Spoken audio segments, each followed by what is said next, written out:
Hello, and welcome to the Escherichia audio presentation. In the next few minutes, we will discuss how viruses, bacteria, fungi, yeast, and parasites affect human health, and what we can do to protect ourselves from them. This entire project was actually inspired by a phone call I received from my wife when she was visiting her parents several thousand miles away. She told me that our eldest son had suddenly come down with a high fever, sore throat, and swollen glands. She asked me what I thought might be going on. I told her he either had a viral or a bacterial infection, most likely strep throat. She asked if there was any treatment she could get at the health food store, as we don't like giving antibiotics in our family except as a last resort. I told her that in my experience, there was nothing that really worked well for either viruses or bacteria that could be found in health food stores. There were plenty of products that increased the strength of the immune response to infection, but nothing that really directly attacked the infections themselves. Well, why not get something that would increase the strength of his immune system, she asked. Our son had a fine immune system, I assured her, and the presence of whatever infection he had was certainly already stimulating a very powerful immune response.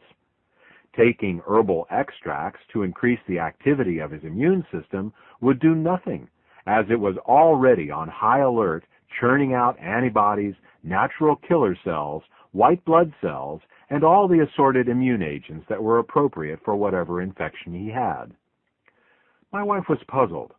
I explained that all the products you find on the shelves of the health food store for colds and the immune system were beneficial to people with weak immune systems to begin with. What our son needed was something that directly attacked the infection itself, not an immune stimulant. If it were a virus, we would simply have to let it run its course, and if it was a bacteria, she would have to decide on whether or not to give our son antibiotics. Well, our son finally got over the infection, but the experience made me determined to create a broad-spectrum antimicrobial. I wanted something that would work regardless of the type of infection. I wanted to create the proverbial one thing that you would take to the deserted island with you. Specifically, I wanted something that went after the infections directly and didn't just stimulate an already stimulated immune system. How could I make such a product? There are literally thousands of different types of bacteria and viruses that make people get sick, and each of them would need to be addressed. I envisioned a mix of hundreds of exotic herbs from around the world, each addressing a different kind of infection. Luckily, the answer was much easier than I thought. It turns out that there is a single ingredient with the ability to directly attack almost every infection known to man, and it's found in the most unlikely of places, the humble raspberry. We'll talk more about what this ingredient is and how it works, but first, let's start with a little biological history lesson. It is currently accepted that man rests firmly at the top of the food chain. Unless we wander into the African jungle to be confronted by a lion, or go swimming in the mid-Atlantic and come face to face with a great white shark, we fear no animal. Even in these cases, we have technology to make us safe. We have guns to shoot lions and steel cages should we wish to get close to a man-eating shark and live to tell the tale. This invulnerability to other life forms is, however, an illusion. There are millions of creatures that have been feeding on us, and often killing us since the dawn of time. I'm speaking, of course, not of large and fearsome beasts with claws and fangs, but the tiniest of God's creatures. I'm talking about viruses, bacteria, fungi, yeasts, and parasites. Throughout human history, we have been at war with these infective microbes. They have colonized us, living in our skin, our lungs, our intestines, and our internal organs. Our bodies have become their homes and their food source. Early man could not attack these tiny creatures the same way he could attack a tiger or a pack of wild dogs. New strategies had to be devised. The discovery of fire and the subsequent cooking of our food was our first technological advance and major victory in our war against microbes. Parasites and bacteria were unable to survive the high temperature of our cooking fires, and so we became somewhat protected against parasitic infections of the intestines and bacteria like E. coli. The next advance was the observation that eating certain plants could help the body rid itself of certain infections.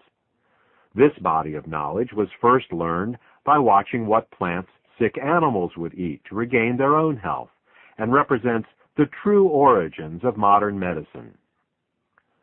The next advance was the domestication of cats. Cats helped us by hunting down the rats and mice that were attracted to the food and garbage of our settlements. In communities where cats were unknown, rat and mouse populations grew unchecked and were impossible to eradicate. The rats and mice themselves were not the problem. Certainly they were a nuisance, but the real danger they represented came from the infections they carried. In 1347, the Black Plague, a disease carried by rats and mice, killed 1/3 of the population of Europe.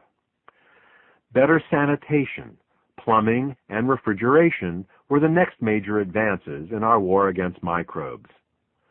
Piles of garbage in early human settlements attracted swarms of flies and other disease-carrying insects.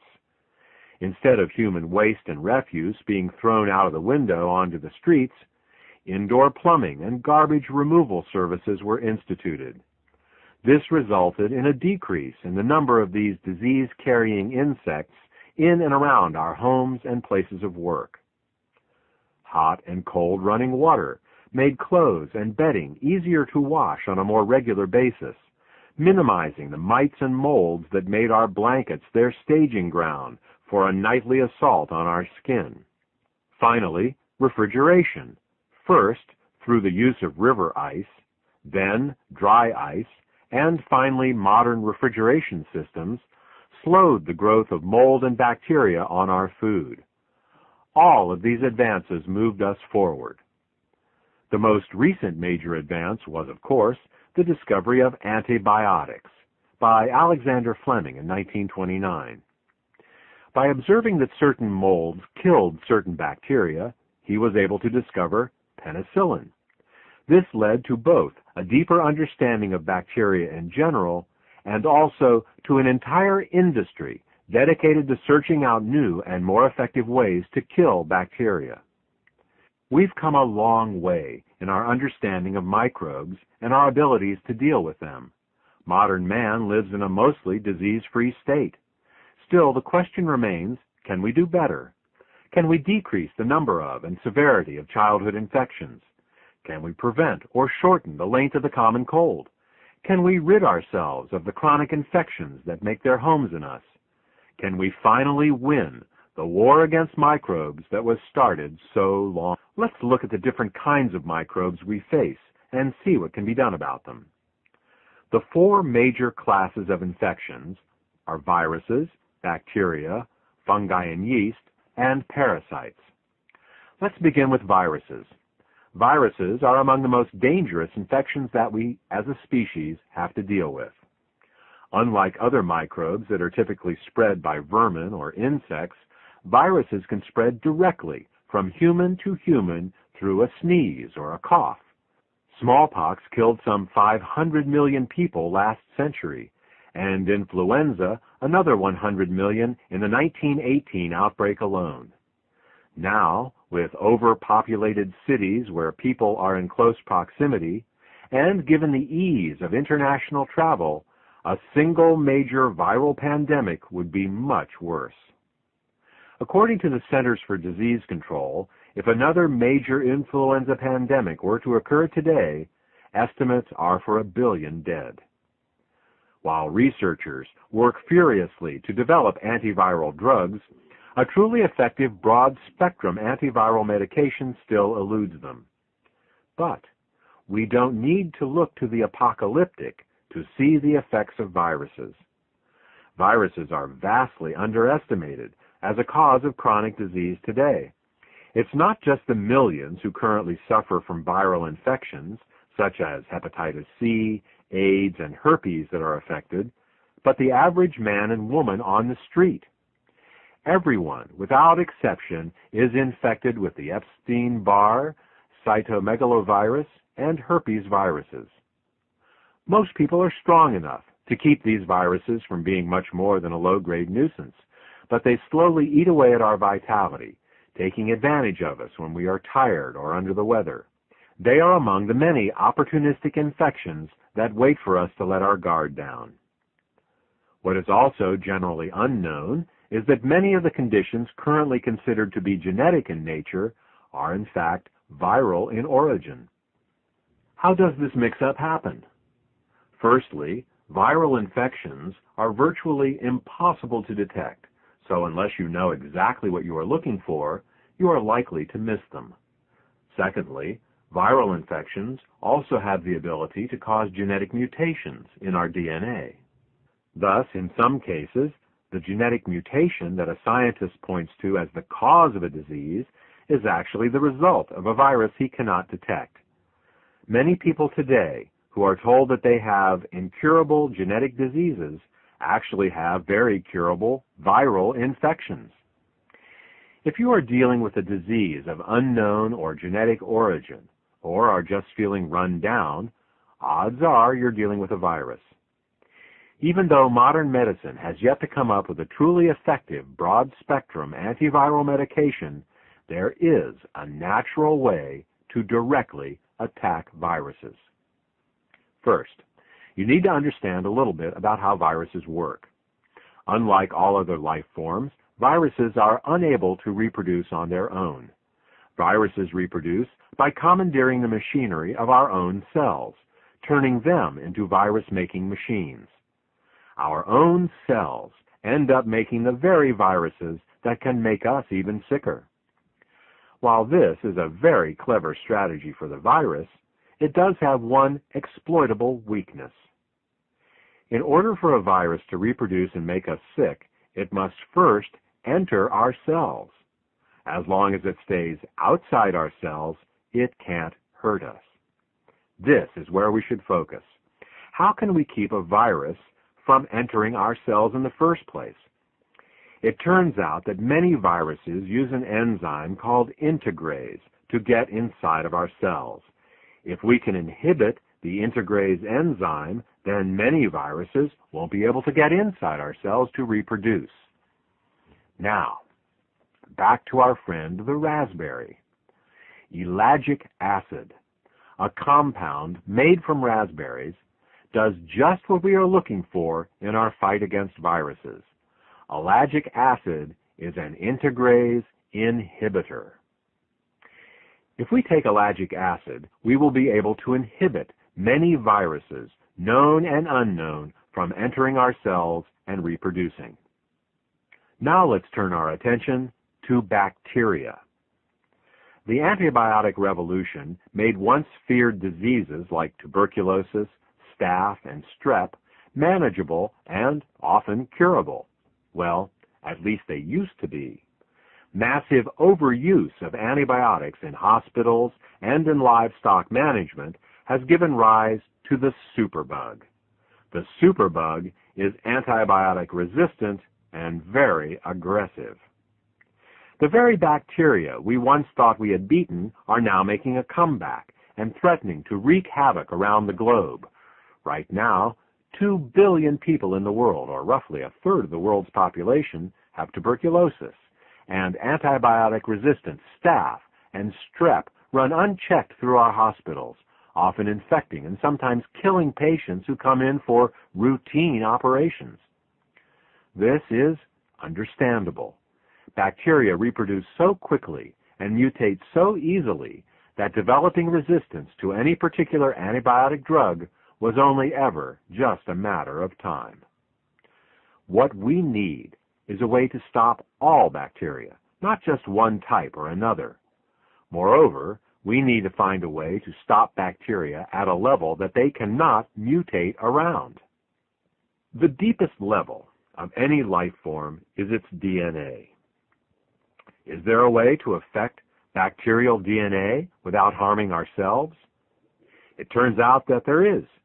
Bacteria, like most life forms, coil their DNA molecule into a very tight ball. This coiling is required to fit the sometimes 10-foot-long DNA strand into a tiny bacterial cell. That's right, DNA can be up to 10 feet long, and it has to fit in a cell 30 million times smaller than its length. Now, what would happen if we were able to uncoil that DNA strand? What if we could pull on it like the loose string on a knitted sweater? You guessed it, the whole coil would unravel.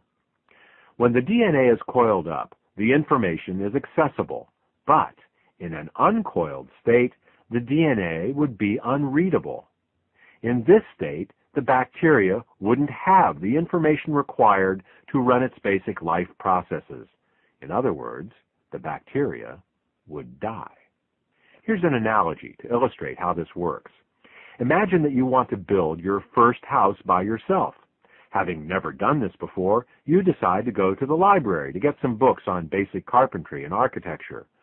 Unfortunately, when you get there, you find that a minor earthquake has knocked all the books off the shelves into a disorganized mess on the floor. You know that somewhere in that mess are the books you need, but it would take months to find them. It's the same when you unspool the DNA of a bacterial cell. The information, in this case the DNA, is still there, but it is inaccessible, and the bacteria dies, unable to get the instruction on how to accomplish this task.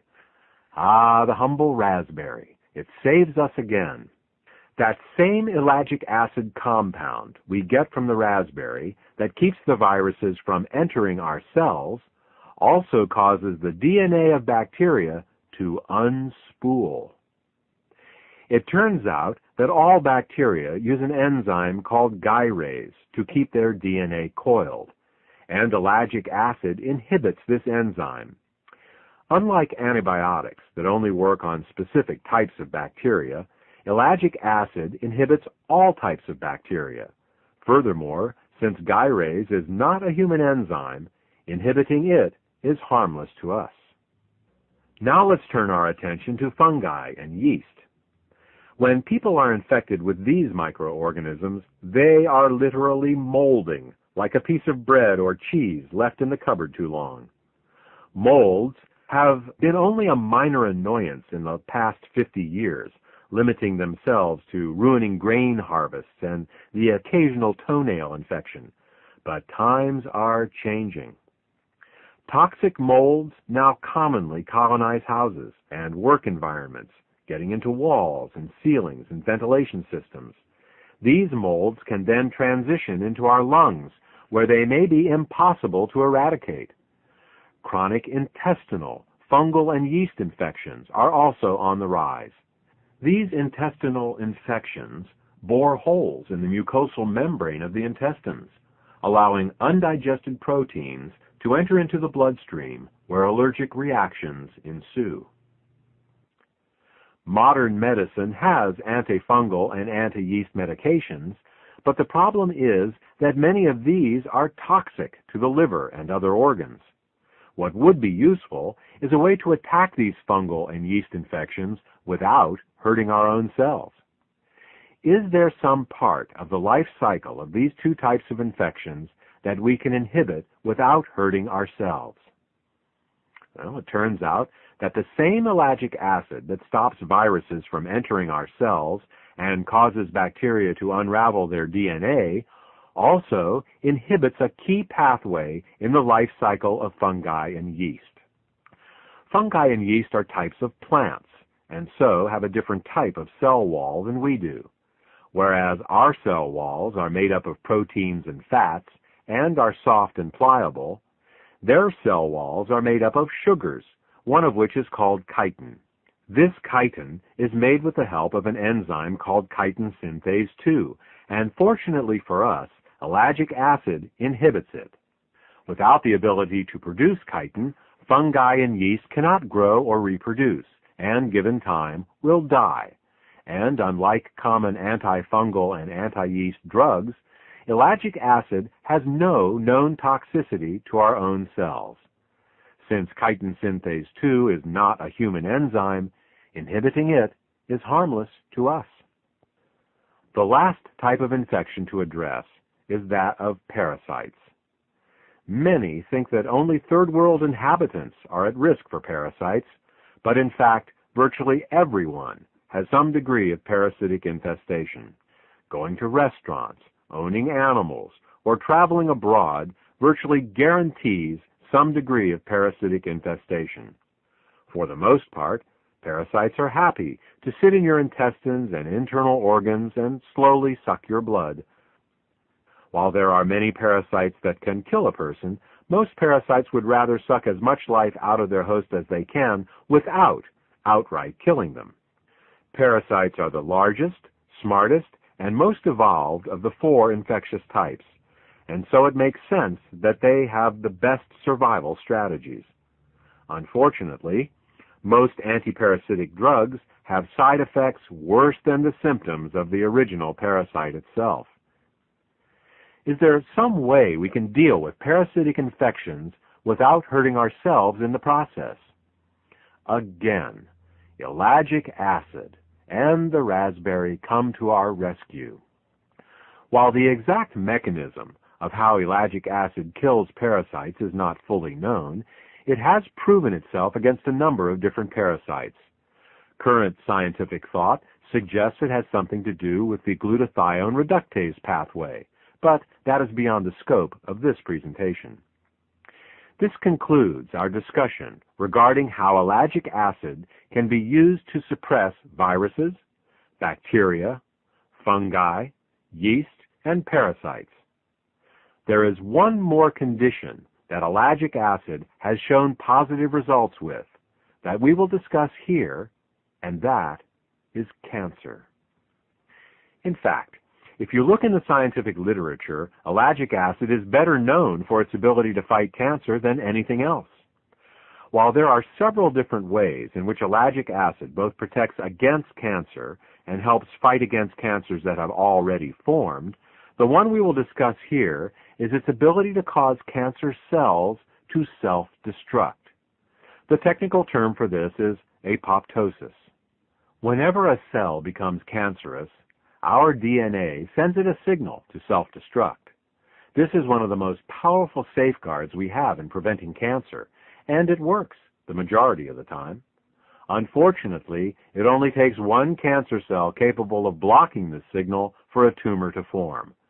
It is specifically those cells that are capable of overriding the self-destruct signal from the DNA that continue to grow and eventually form tumors. What ellagic acid does is to powerfully reinstate the self-destruct signal in cancerous and precancerous cells. Unlike chemotherapy, which damages healthy and cancerous cells alike, apoptosis, or cell self-destruction, only applies to cancer cells and other damaged cells that are no longer useful or safe to have in the body.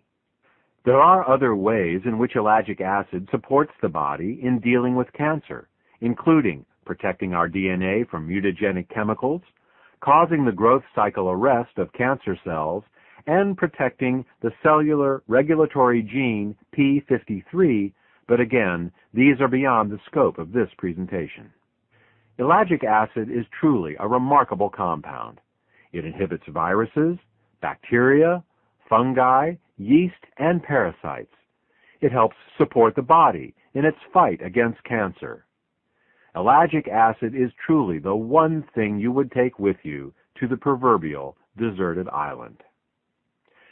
I hope this information has been useful for you.